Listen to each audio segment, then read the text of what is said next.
Terima kasih pemirsa, Anda masih bersama kami di Top News dan saatnya kami hadirkan sejumlah informasi utama dalam Top Topik berikut ini.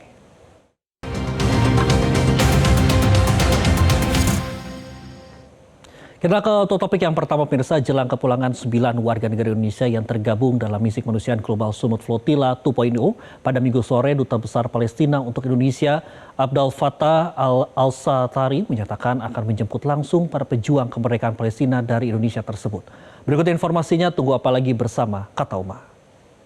Ditemui pada Kamis malam pemirsa di kantor Basnas Jakarta, Dubes Palestina untuk Indonesia Abdel Fattah menyatakan 9 WNI yang diculik dan disiksa Zionis Israel sebagai pahlawan. Yang menyebut akan menjemput langsung para WNI di Bandara Internasional Soekarno-Hatta, Tangerang, Banten pada Minggu sore.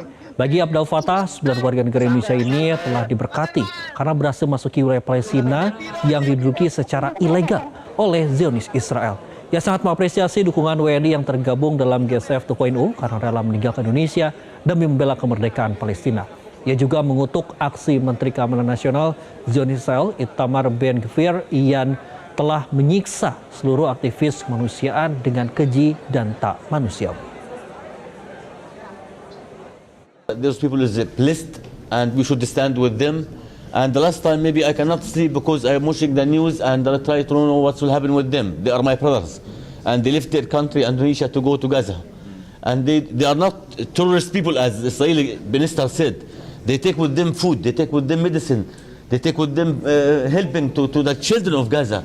So I think those people, we should be proud of them, all of us. Kesembilan WNI tiba di Bandara Istanbul, Turki bersama dengan ratusan relawan Global Sumut Flotilla lainnya pada Kamis 21 Mei 2026 malam. 9 warga negara Indonesia yang tergabung dalam misi kemanusiaan Global Sumut Flotilla 2.0 akhirnya bebas dari tangan tentara Zionis. Para relawan yang hendak menembus Gaza Palestina ditangkap tentara Zionis Israel di perairan internasional dari kapal-kapal yang mereka tumpangi. Para WNI juga menceritakan pemirsa bagaimana kekejaman tentara Zionis Israel terhadap mereka. Kesembilan WNI dan ratusan relawan Global Sumut Flotilla yang diculik mendapatkan perlakuan tidak manusiawi. Mereka dipukul hingga disetrum. Banyak yang peduli sama Mas Heru. Ya alhamdulillah sekarang kita lagi ini medical check up ya, tadi ngambil darah terus kita mau konsultasi soalnya nih saya mengalami beberapa kekerasan ditendang sampai mungkin 3-4 kali di bagian depan, di belakang juga saya diinjek dan terakhir disetrum. Iya, oh serius? Iya sampai disetrum. Disetrum, iya karena setrum. Lu juga kena setrum? Setrum di sini. Karena gue bagian terakhir kepala kita itu tuh harus ini nih. Iya. Ya, udah nggak kuat. Jangan aneh-aneh dulu, Andre. Udah nggak kuat. Jadi sekarang nih saya kalau batuk sakit sini ketarik tuh, kalau angkat tangan tuh ketarik, mudah-mudahan sih nggak ada apa-apa ya. Tanya aktivis Global Sumut Flotilla 2.0 dari Indonesia, aktivis GSF dari negara lainnya juga mengaku disiksa oleh tentara Zionis Israel.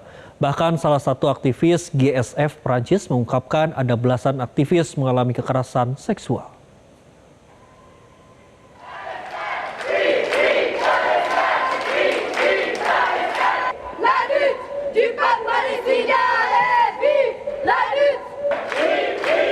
Aktivis GSF Yasmin menyebut sedikitnya 16 aktivis Global Sumut Flotilla yang diculik dan ditahan tanpa dakwaan oleh Zionis Israel mengalami kekerasan seksual dan 37 aktivis mengalami patah tulang. Bahkan beberapa aktivis mengalami suntikan dengan zat asing ke dalam tubuhnya. Penyiksaan yang dialami para aktivis dilakukan secara sistematis, mulai dari pembajakan kapal hingga di dalam penjara Zionis Israel. 430 participants et participantes de la FLETI, donc les 430 personnes qui ont été interceptées, qui viennent de 45 pays différents. On a comptabilisé à peu près au moins 37 personnes qui ont des fractures, au moins 16 violences sexuelles.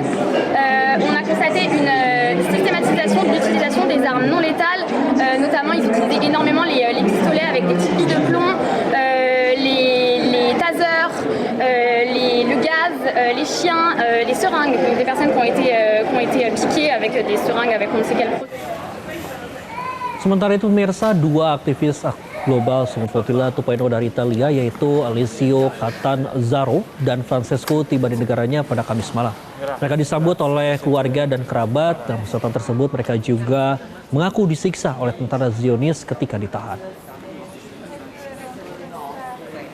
Non è stato facile, un attimo ancora da elaborare il tutto, però sono stati giorni difficili. Io poi sono stato preso tra i primi e ho fatto 3 giorni in un lager sul mare praticamente e poi tutto ieri. Jelajahi cara baru mendapatkan informasi. Download Metro TV Extend sekarang.